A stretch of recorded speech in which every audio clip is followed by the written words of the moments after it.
સ્વામી તારા રૂપે આજ શ્રીજી મળ્યા, પ્રમુખ સ્વામીના રૂપે આજ શ્રીજી મળ્યા।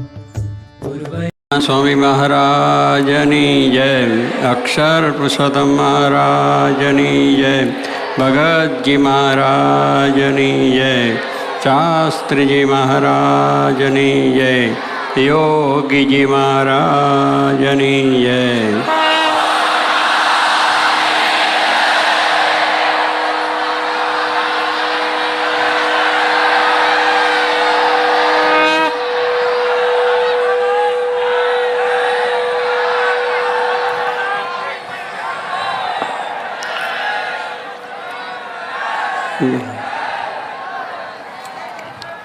પ્રથમ તો આપ સર્વે દૂર દૂરથી દેશ પ્રદેશથી ખૂબ જ પીળો વેઠીને અહીંયા ઘરે પધાર્યા છે। અહીંયા સદગુરુ સંતો અને અન્ય સંતો પણ બિરાજ્યા છે, એટલે બધાને ખાસ હું મારા પ્રણામ સાથે વંદન સાથે સર્વને જય સ્વામિનારાયણ કરું છું। ભગવાન શ્રીજી મહારાજે કહ્યું છે કે મારી મરજી વિના સૂકું પાંદડું પણ હલી શકે એમ નથી, તોડી શકાય એમ નથી। એક પાંદડું ઝાડ ઉપરથી આપણે તોડવું હોય તો આપણે તોડી શકતા નથી, એને હલાવવું હોય તો હલાવી શકતા પણ નથી। એમ શ્રીજી મહારાજ કહે છે કે મારી મરજીથી આ બધું થાય છે। એટલે આપણને થોડુંક એમ થઈ જાય કે પાંદડું હું તોડું છું, હું એને આમ હલાવું છું, પણ એ આપણો એક અભિમાન છે। આપણું કંઈ જ નથી, કંઈ કરી શકે એમ નથી। ભગવાન શ્રીજી મહારાજ એક વખત ગઢડામાં બિરાજમાન હતા, રાત્રે પોતે સૂઈ ગયા, નિંદ્રામાં હતા। મૂળજી બ્રહ્મચારી એમની સેવામાં હતા અને શ્રીજી મહારાજને વિસનગરના સુબા હતા, વિસનગર વડનગરના, એ જરા દ્વેષી પણ હતા। ભગવાન સ્વામિનારાયણ વિશે એમને દ્વેષ હતો, એટલે જે સત્સંગી થાય એને તડકે બેસાડે, જે કોઈ સત્સંગી થયો એને તડકે બેસાડે, એની શિક્ષા। એવી બધી ઉપાધિ કરતા ભગવાન શ્રીજી મહારાજને ખબર પડી, એટલે મહારાજને થયું કે હું જાઉં અને સુબાને સમજાવું। એટલે બધા હરિભક્તોને ત્યાં વાત મૂકી કે મારે જવું છે વિસનગર વડનગર, બધાએ ના પાડી। મહારાજ એ તો બહુ દ્વેષીલો માણસ, તમે જશો તો તમને પણ શિક્ષા કરશે। મહારાજ કે સારું, કારણ કે હરિભક્તોનો એવો આગ્રહ હતો, એટલે મહારાજ બીજે કોઈ આર્ગ્યુમેન્ટ કર્યા સિવાય પોતાને એ કર્યું। સૂઈ ગયા એટલે રાત્રે અડધી રાતે ઉઠ્યા અને પોતે ચૂપચાપ પેલા જે બ્રહ્મચારી હતા એ નિદ્રામાં હતા, એટલે એમને પણ જગાડ્યા નહીં, એ પણ જાણે નહીં। એવી રીતે પોતે પોતાના કપડું બધું લઈ અને એકદમ નીકળી ગયા। થોડીક વાર થઈ એટલે બ્રહ્મચારી એકદમ ફડકો લઈને જાગી, એકદમ ફડકાથી જાગી ગયા। આમ જોયું તો પથારી મહારાજ નહીં, આમ જોયું તો કંઈ જોયું નહીં, મહારાજ ક્યાં ગયા? એટલે બ્રહ્મચારી બહાર ગયા, દરબારમાં જોયું, બીજે જોયું, મહારાજ નથી। પછી એને મનમાં થયું કે મહારાજ વિસનગર આગળ જવાની બહુ જ વાત કરતા અને બહુ આગ્રહ રાખતા, મને કંઈક ત્યાં જતા હશે। બ્રહ્મચારી પાછળ ગયા દોડતા દોડતા, થોડેક એકાદ માઇલ ઉપર મહારાજને ભેગા થયા દોડતા। મહારાજ એને પથરા મારવા માંડ્યા, તો એ બ્રહ્મચારી તો કારણ કે મહારાજની અખંડ સેવામાં હતા, મહિમા, ભલે કે તમે પથરા મારો તો પણ હું તો તમારી સાથે, જેમ શરીરને શરીરની છાયા એમ હું આપનો સેવક। એટલે પછી મહારાજે બ્રહ્મચારીએ કહ્યું કે મહારાજ ત્યાં જાઓ છો, બધી ઉપાધિ થશે, આવું બધું છે તે। મહારાજ કહે છે બ્રહ્મચારી તમે અમને કેવા જાણો છો? એ કે સાક્ષાત ભગવાન છો, પુરુષોત્તમ નારાયણ છો, સમર્થ છો। અને પછી મહારાજે કહ્યું કે આ ઝાડ છે, એ ઝાડને એના દાણા પાંદડાને હલાવે છે કોણ? ત્યારે બ્રહ્મચારી ભોળા ભાવે કહ્યું કે મહારાજે તો પવન હલાવે છે, પવનથી આ બધું ચાલે છે। મહારાજ કે પવનને કોણ હલાવે છે? એટલે બ્રહ્મચારીને જરા લાઇટ થઈ કહેવાય એને થોડું સમજણ થયું કે પવનને હલાવનાર તો ભગવાન છે. ભગવાનથી જ આનંદ કોટી બ્રહ્માંડની બધી ક્રિયા થાય છે. જગતની ઉત્પત્તિ સ્થિતિ ને પ્રલય જેને કહીએ છીએ એ બધું તો ભગવાન કરતા છે. એની ઈચ્છાથી એની મરજીથી આ બધું થાય છે. એટલે કહ્યું મહારાજ એ તો આપ કરો છો, પવનને હલાવનાર તો આપ છો, આપ જ સમર્થ છો આટલું બધું બ્રહ્માંડને પલાવવા મળે. તો કે સુબાના નાડી પ્રાણ કોના હાથમાં છે? કે મહારાજ આપના હાથમાં. તો કે સુબો શું કરવાનો છે? સુબો છે એક માણસ, અને એ આવો દુષ્ટ કામ કરે, લોકોને આપણા ભક્તોને ત્રાસ આપે, સારું નહીં. એ રીતે મહારાજે વાત કરી અને પધાર્યા અને ત્યાં બધું સારું થયું. એટલે કહેવાનું શું છે કે ભગવાન પોતે આ બધું જે કાર્ય કરે છે પોતે જ એમની ઈચ્છા, એમની શક્તિથી, એમની મરજીથી આ બધું કાર્ય ચાલે છે. એટલે માણસ અભિમાન જે કરે છે મિથ્યા છે, અને એમાં જ પોતે અનેક રીતે દુઃખને ક્લેશને પામે છે. એ મૂકવાનું છે. શ્રીજી મહારાજની વચનાત્મામાં પણ કહ્યું છે કે ભગવાનને એ જ પ્રાર્થના કરવાની કે અમારી અહમમત્વ માયા થકી રક્ષા કરજો. કારણ કે હું ને મારું અહમ જે છે આપણને, અને અહમ લઈને માણસ આજે દુઃખી છે. કારણ અહમ એ જબરદસ્ત વસ્તુ છે કે પોતાની વાત મૂકી ન શકાય, કે હું જ છું ને મારાથી થાય છે, હું જ કરું એ ખરું બધું છે. એમાં ઝઘડો ને ક્લેશ ઉત્પન્ન થઈ જાય, મમત્વ થાય કે મારું છે, નહીં જેવી વસ્તુ મારી છે એમ કરીને એમાં પણ ઝઘડા થાય છે. એટલે એ મહારાજે કહ્યું કે આ બે વસ્તુ છે એ આપણામાં એટલી બધી દ્રઢ થઈ ગઈ છે કે જેને કરીને આપણે સર્વ પ્રકારે દુઃખી થઈએ છીએ. કોઈ પણ ક્ષેત્રની અંદર હોય તો પણ એ માણસ અહમને લઈને, હું ને મારાથી લઈને થાય. અજ્ઞાન છે એટલા માટે હું નથી અને મારું પણ નથી. આપણે જો જોઈએ તો આ હું જે કહીએ છીએ શરીરની અંદર આપણો હાથ છે, પગ છે, નાક, ઇન્દ્રિયો, એમાં હું કોણ? હું જેવી કોઈ વસ્તુ એમાં છે જ નહીં. પણ છતાં માણી બેઠા કે હું, મારું નામ, મારી નાતિ, મારી જાતિ, મારો આ હોદ્દો, અધિકાર, પૈસા, સમૃદ્ધિ, હું, અને બધું મારું છે. કુટુંબ, પરિવાર, આ બધી મિલકતો, બીજું ત્રીજું મારું છે. બેમાં લઈને આ વસ્તુ બને છે. એટલે હું નથી, મારું નથી, એ અજ્ઞાન છે એમ શાસ્ત્રો કહે છે. પછી એને માટે જ આપણે દાખલો કરીએ છીએ. ભણ્યા ગણ્યા એટલે એનું અભિમાન થાય, એને લઈને પછી આપણે બધું કમાઈએ છીએ, બધું પ્રાપ્ત કરીએ છીએ. એટલે એમાં આપણો એમ થાય કે મેં કમાયો, હું કમાયો, આ બધું મેં પ્રાપ્ત કર્યું. એવી બધી આપણામાં જે થોડીક મમતા, અહમતા થાય. અને એને કંઈ પણ જ્યારે કંઈક થાય તો એનાથી ક્લેશ, કંકાસ, લડાઈઓ અને વિક્ષેપો, વિઘ્નો બધું થાય છે. કુટુંબિક થાય છે, સામાજિક રીતે થાય છે, ગામો ગામ, શહેરો શહેર, અને દરેક ઠેકાણે મોટા મોટા દેશોના પણ ઝઘડા એ છે. ઝઘડાનું કારણ એક જ વસ્તુ છે કે હું મારું છે.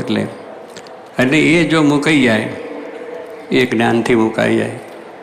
એને જ્યારે પોતાને ખરેખર પોતાના સ્વરૂપનું જ્ઞાન થાય તો એ માણસનું અહમ જાય.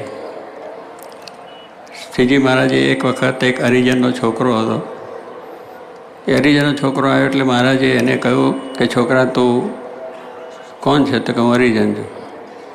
મહારાજે કહ્યું કે તું હરિજન નથી, તું આત્મા છું, અને તું આત્મા છું એમ તું બોલ. 5 વખત છોકરો આત્મા છું એવું બોલ્યો. પછી મહારાજે પૂછ્યું કે તું કોણ છે? તો કે હું તો હરિજન છું. મહારાજે ફરી એને કહ્યું તું 10 વખત બોલ. પછી ફરી કહ્યું તો 25 વખત કહ્યું. એમ કરતાં તો મહારાજે એને 100 વખત આ બધી વાત કરી. તે 100 વખત બોલાયું કે હું આત્મા છું. પણ મારું પૂછ્યું તારે એ જ કહે છે હું તો હરિજન છું. એટલી બધી આપણની અંદર એક ગ્રંથિ થઈ ગઈ છે કે હું કોણ, એટલે ફલાણી મારી નાત, એ દ્રઢ થઈ ગયું છે. ફલાણી મારી જાત, ફલાણું મારું ગામ, ફલાણું મારું કુટુંબ, આ બધી વસ્તુની આપણને થઈ ગયું. એ નથી છતાં મળી ગયું છે. આપણે આ જન્મે અહીંયા કોઈ જ્ઞાતિમાં બ્રાહ્મણ, ક્ષત્રિય, વૈશ્યમાં જન્મ્યા છે. ગયા જન્મનો ક્યાંય જન્મ્યા છે. ફરી જન્મશું ત્યારે ક્યાં જઈશું? દેશે નથી, વેશ નથી, કશું નથી. છતાં પણ એવી એક આપણાની અંદર બેસી ગયું છે. એટલે એને કરીને દુઃખી થઈએ છીએ, એને કરીને આ ક્લેશ થાય છે. તો એ બધું જે આપણી અંદરનું અહમ મમત્વ ટાળવા માટે આપણામાં જે માન છે, ઈર્ષા છે, ક્રોધ છે, મારું છે, તારું છે, આ બધું છે. અને એ બધા આસુરી ભાવો છે. એ બધા ભાવ આસુરી છે. એટલે આસુરી ભાવ અંદર પેદા થઈ જાય. અને એને લઈને ન કરવાનું કર્તવ્ય કરે છે. અત્યારે આપણે રાવણ છે કે કંસ છે કે શિશુપાળ ને બધા દુર્યોધન થઈ ગયા, એ બધાને આસુરી ભાવની વાત કરતા. આસુરી પ્રકૃતિ ગીતામાં કહ્યું છે કે આસુરી અને દૈવી બે પ્રકૃતિઓ છે, એનું ઘર્ષણ ચાલે જ છે. જે કૃષ્ણ પરમાત્માએ કહ્યું કે દૈવી આસુરી સંપત્તિ એટલે શું, આસુરીને બેને ઘર્ષણ ચાલે છે. કારણ કે આસુરીવાળાને બીજું દુઃખ આપવાનું, બીજાને ત્રાસ આપવાનો, બીજાને મુશ્કેલી કરવી, જેને અત્યારે આપણે આતંકવાદ કહીએ છીએ, ત્રાસવાદ કહીએ છીએ, આ બધી જે પ્રવૃત્તિ છે એમાં બીજું કંઈ નહીં, બીજાને દુઃખી જ કરવું, પોતાને સુખી થવું, એ બને જ નહીં. છતાં એ પ્રવૃત્તિને લઈને માણસ આ રીતનું કરે છે. એટલે એ વસ્તુ જ્યારે આપણામાંથી મુકાય ત્યારે જ આપણે થાય. એટલે માણસ તો છે જ, ભગવાને એને સદ્ગુણો આપ્યા છે, પણ એ સદ્ગુણોને ભૂલી જઈને અહમ મમત્વના ભાવો લઈને અને એની અંદર રહેલા જે કામ, ક્રોધ, લોભ એને આપણે પકડીને આપણે કાર્ય કરીએ છીએ. એટલે એમાં સુખ નથી ને શાંતિ નથી, કંઈ નથી. શ્રીજી મહારાજે પણ કહ્યું કે ક્રોધી, રિસાળો, કપટીને માની એમને ગમતા નથી. કારણ કે એ બધા ગીતાની અંદર કહ્યું છે કે કામ, ક્રોધ ને લોભ એ 3 નરકના દ્વાર છે. ગીતા પોતાની અંદર વાત કરેલી. હવે એ નરકના દ્વાર છે એટલે નરક જ જવાની વાત. એ અધોગતિનો જ પંથ છે. શાસ્ત્રો કહે છે, મોટા પુરુષો કહે છે, મહારાજે પણ કહ્યું કે આ વસ્તુ અમને ગમતી નથી. કારણ કે જે બીજાને દુઃખી કરવાની વસ્તુ છે, ત્રાસ કરનારી વસ્તુ છે, હવે એને આપણે પોતાની માની લઈએ તો પછી આપણે સુખી થવાય નહીં. એટલે જ આપણને આ વસ્તુની અંદર આપણા સ્વરૂપનું સાચું જ્ઞાન આપવા માટે જ ભગવાનનો અવતાર થયો છે. ભગવાને ગીતામાં અર્જુનને એ જ પણ કહ્યું કે તું આ બધું માની બેઠો છે કે અમારો પરિવાર છે, મારા કુટુંબી છે, આ બધું આ છે, હું આ છું, આ બધાને મારીને મારે શું છું, આ તું મૂકી દે તારી વાત.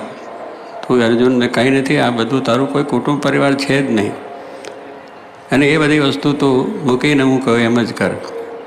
ભગવાને કહ્યું સર્વધર્માન પરિત્યજ્ય મામેકમ સર્વ, કે તું બધું મૂકીને તું મારો આશરો રાખ, મારા વચનમાં વિશ્વાસ રાખ, અને હું તને કહું છું કે આ તું કરી, તને કાંઈ વાંધો નહીં આવે. જે તને પાપ થશે, દુઃખ થશે, એનો મુક્તિ તને હું કરીશ. એટલે એ કહેવાનું છે કે ભગવાન જ્યારે આપણને મળે છે, કે એવો સાચો સત્સંગ મળે છે, ત્યારે આપણને સાચી વસ્તુ, આપણા સ્વરૂપનું સાચું જ્ઞાન થાય. એટલે આપણું સ્વરૂપ છે આત્મા છે, એ ચૈતન્ય છે ને નાત નથી, જાત નથી, કુટુંબ નથી, પરિવાર નથી, કાંઈ છે જ નહીં. પરીક્ષિત રાજાને જ્યારે ઋષિના આશ્રમમાં ગયા અને મૃત્યુવાળો સાપ લઈને ઋષિના ગળામાં નાખ્યો, કારણ કે એને માન હતું કે હું રાજા છું, મારો રાજા છે, એટલે મારે આવ્યો એટલે મારું સન્માન થવું જોઈએ. ભગવાનના દરબારમાં જઈએ, સત્સંગમાં જઈએ છીએ, દર્શને જઈએ છીએ, તો ત્યાં નાનું મોટું માન કોઈનું હોવું ના જોઈએ. જે ભગવાનને લઈને આપણને મોટો માન મળ્યું છે, એની આગળ માન શેનું હોય?